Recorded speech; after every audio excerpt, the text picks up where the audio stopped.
नमस्कार दोस्तों, आज हम लोग बात करेंगे 2020 के मल्टीपल चॉइस क्वेश्चन जो कि बिजनेस स्टडी में पूछे गए थे वेस्ट बंगाल काउंसिल के हायर सेकेंडरी एग्जामिनेशन में। तो चलते हैं, देखते हैं कैसे कैसे क्वेश्चन पूछे गए थे मल्टीपल चॉइस क्वेश्चन 2020 में बिजनेस स्टडी में। पहला क्वेश्चन था, which of the following is not included in directing. Directing में इन चार एलिमेंट में से कौन सा एलिमेंट नहीं होता है? ऑप्शन है मोटिवेशन, लीडरशिप, कम्युनिकेशन या फिर डेलीगेशन ऑफ अथॉरिटी। हम लोग जानते हैं मोटिवेशन, लीडरशिप, कम्युनिकेशन ये सब डायरेक्टिंग में इंक्लूडेड होते हैं, जबकि डेलीगेशन ऑफ अथॉरिटी जो होता है वो डायरेक्टिंग में एलिमेंट नहीं होता है, डायरेक्टिंग का पार्ट नहीं होता है। इसलिए इसका आंसर होगा ऑप्शन नंबर डी। अब हम लोग बात करेंगे क्वेश्चन नंबर 2 का। Which of the following is appropriate for importance of training? Training के लिए कौन सा बात सही है as an importance for training? Option देख लेते हैं। ऑप्शन था increase in productivity, reduction of cost of supervision, stability of the organization या ऑल ऑफ दीज।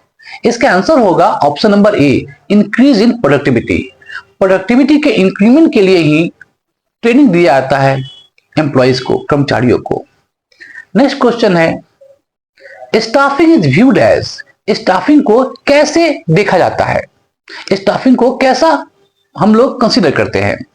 ऑप्शंस हैं approach of management, function of management, system of management या फिर concept of management.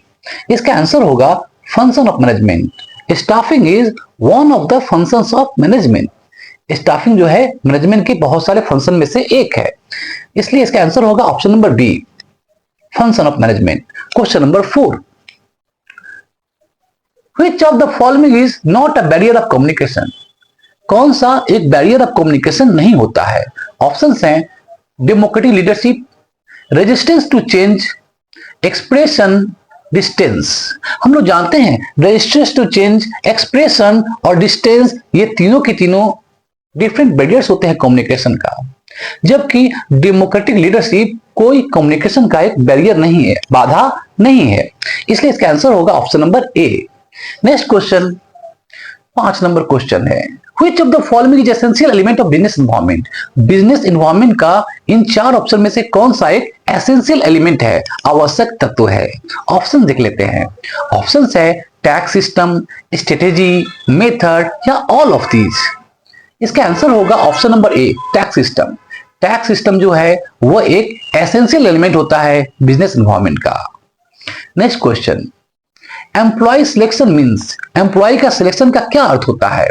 Options है negative process, positive process, inclusive process या all of this. हम लोग जानते हैं सिलेक्शन मतलब क्या हुआ। सिलेक्शन मतलब कुछ लोगों को सिलेक्ट की जाएगी और बाकी को हटा दी जाएगी, सिलेक्ट नहीं की जाएगी। इसीलिए सिलेक्शन जो होता है वह एक निगेटिव प्रोसेस होता है, एक निगेटिव प्रोसेस है सिलेक्शन। इसलिए इसका आंसर होगा option number A. Next question है, the full form of MRTP act. MRTP act एक एक्ट है, उसका फुल फॉर्म क्या होता है? ऑप्शन देखते हैं, monograph and restrictive trade practices act. B option है monopolies and restrictive trade practices act. C option है monotonous and responsive trade practices act या डी ऑप्शन है modern and rational trade practices act. इसका answer होगा option number B, monopolies and restrictive trade practices act MRTP act का full form होता है। Next question, question number 8, everything which goes to increase the importance of subordinate roles is decentralization. Whose statement is this? किसने कहा था everything, प्रत्येक चीज जो कि सबऑर्डिनेट रोल को डिस्टेंशन करता है वही उसका इंपॉर्टेंस को बताता है। ये बात किसने कही थी? ये किसका स्टेटमेंट है? ऑप्शंस हैं Keith Davis, EFL bridge, Henry fuel या लॉस ए एलन। इसका आंसर होगा Henry fuel, father of modern management. Henry fuel ने ये स्टेटमेंट दिया था। अब हम लोग बात करेंगे नेक्स्ट क्वेश्चन का, question number 9, the objective of management in business is to dash between various demands and aims. Management का जो ऑब्जेक्टिव है बिजनेस का वो क्या है? कॉन्ट्रैक्ट को स्टैब्लिश करना, मेंटेन बैलेंस को मेंटेन करना, इंप्रूव रिलेशनशिप, संबंधों को इंप्रूव करना, या ऑल ऑफ दिस, इन सब के सब। आंसर होगा option number D, maintain balance. Management का ऑब्जेक्टिव है कि बिजनेस मेंटेन करे बैलेंस डिमांड्स और एम्स के बीच में। नेक्स्ट क्वेश्चन है, which of the following is not a characteristics of coordination. नीचे जो ऑप्शंस दिए गए हैं चार, उसमें से कौन सा कोऑर्डिनेशन का एक विशेषता नहीं होता है, कैरेक्टरिस्टिक्स नहीं होता है। ऑप्शंस हैं group effort, deliberative effort, continuous process, या फिर सॉलिटरी एफर्ट। सॉलिटरी मतलब होता अकेला, एफर्ट माने प्रयास। कोऑर्डिनेशन में सबको मिलजुल कर प्रयास करना होगा, अकेला प्रयास संभव ही नहीं है, इसलिए इसका आंसर होगा option number D, solitary effort, अकेला किया गया प्रयास कोऑर्डिनेशन का कोई एक कैरेक्टरिस्टिक्स नहीं होता है। नेक्स्ट क्वेश्चन है question number 11। Policy formulation is function of. Policy का फॉर्मेशन करना किस लेवल ऑफ मैनेजमेंट का काम है। ऑप्शन देख लेते हैं, lower level management, top level management, middle level management, या इंटायर समूचा का समूचा मैनेजमेंट। इसका आंसर होगा top level management. Top level management के ही काम है, जिम्मेदारी है पॉलिसियों का निर्माण करना, पॉलिसी को फॉर्म करना, इसलिए इसका आंसर होगा option number D. Next question number 12। Production manager belongs to. Production manager जो होता है वो कौन से लेवल ऑफ मैनेजमेंट को बिलोंग करता है। ऑप्शंस हैं top level management, middle level management, lower level management, या ऑल ऑफ द मैनेजमेंट। इसका आंसर होगा option number B, middle level management. Production manager, sales manager, operation manager, human resource manager, ये सब अपने अपने डिपार्टमेंट के managers होते हैं। ये सब के सब मिडिल लेवल मैनेजर में, ये सब के सब मिडिल लेवल मैनेजमेंट में बिलोंग करते हैं। अब लोग बात करते हैं नेक्स्ट क्वेश्चन का, Which of the following is not a facility function of management। नीचे जो चार ऑप्शन दिए गए हैं उसमें से कौन सा मार्केटिंग का एक फंक्शन नहीं है। ऑप्शंस है फाइनेंसिंग, पैकेजिंग, प्रोसेसिंग, या स्टोरेज। मार्केटिंग को हेल्प करने वाले बहुत सारे फंक्शन होते हैं, लेकिन प्रोसेसिंग जो है वो मार्केटिंग को फैसिलिटेट नहीं करता है, इसलिए इसका आंसर होगा option number C. Financing, packaging और स्टोरेज जो है वो फैसिलिटी फंक्शन है मार्केटिंग का। नेक्स्ट क्वेश्चन है, the upper age limit of the members of state consumer relation commission. जो अपर एज लिमिट है स्टेट कंज्यूमर रिलेशन कमीशन के मेंबर का वो कितना है, 62 साल, 65 साल, 67 साल, या 70 साल। आंसर होगा 70 ईयर्स, 70 साल। ऑप्शन नंबर डी जो है वो करेक्ट ऑप्शन है।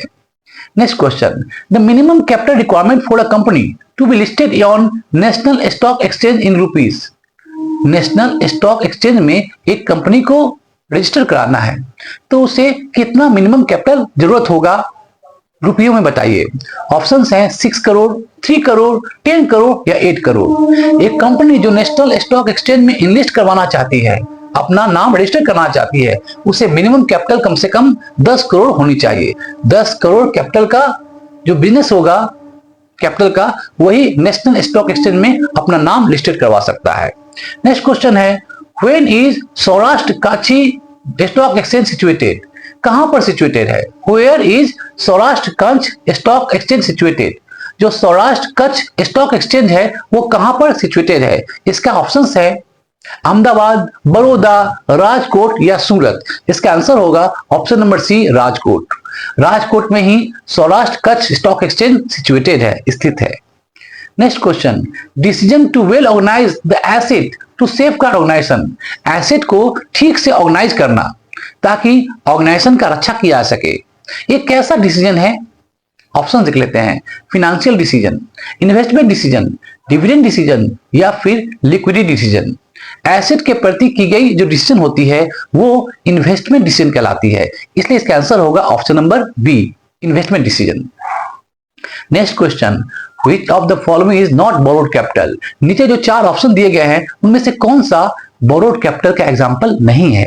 Options, preference share capital, debenture, equity share capital, या बैंक ओवरड्राफ्ट। हम लोग जानते हैं प्रेफरेंस शेयर कैपिटल, डिवेंचर और बैंक ओवरड्राफ्ट ये सब के सब borrowed कैपिटल है, लोन कैपिटल है।